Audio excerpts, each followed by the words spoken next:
Anything difficult where you have to think is good for your brain. If you ask Usain Bolt, how do I get stronger legs? Run. It's intuitive. But the flesh in our skulls, it's meant to think and feel.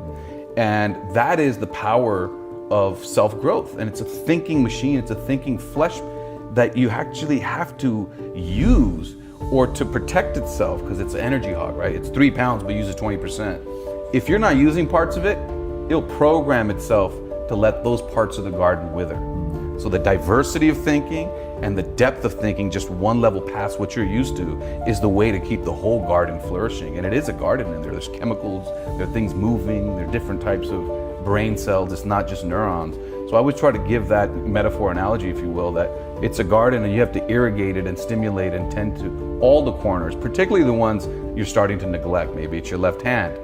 Getting out of the box and engaging the recesses of your mind is the most important thing. And then the creative things happen. You don't just sit down and have them happen. You got to work and dream and go hard. And on top of that, something creative can happen. So is there a specific protocol? Like, I know people have said, brush your teeth with your left hand, or one of the coolest things I've ever heard about staving off dementia is to take dance class, because having to do bodily movements, but in a particular rhythm and learning new steps is like sort of the ultimate trifecta for keeping the brain young. Are there things like that? Because people listening right now, they want to write something down. Step 1, do this. Step 2, do this. So now we have the understanding that the brain is meant to think. The brain is also meant to command your body to move. And absolutely, the minute you don't use your left hand, the right parietal lobe with the motor strip says, I'm not going to use much.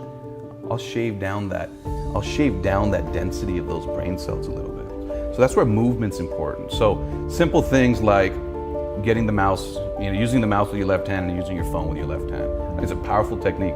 And then the other thing is navigation. When you see old people and they lose their way home, well, that has a particular address also. Many things are global in the brain, but navigation is in the temporal lobe, and they have dementia in that area. Navigation also is spatial awareness is a function of the brain, and sometimes when we're on our phones too much, we don't have that. So my kids, I tell them, don't look down. Not religiously or adamantly, but try to just remember our route and just look up and see how far you can get. I think those habits will help us as we get less young. And those are practical things we can do during the day. The other element is brain training. It doesn't have to be some weird game that's not intuitive. I think brain training just means learning as a habit, one step past where you're comfortable. If you're reading it, you know it, your brain's it's an idle. If it's too hard, it's not even engaged. I'm not even gonna win this race. I'm not gonna kick it in second gear. So just like video games, just good enough to get to the next level, right? They don't hit you with the 5th level, the tilt level up front. It's level 1 to level 2, level 2 to level 3. And that's what learning is. So despite your knowledge and intellect, it's just that level right beyond you that is brain training. So you don't have to buy an app, you just have to challenge yourself and think.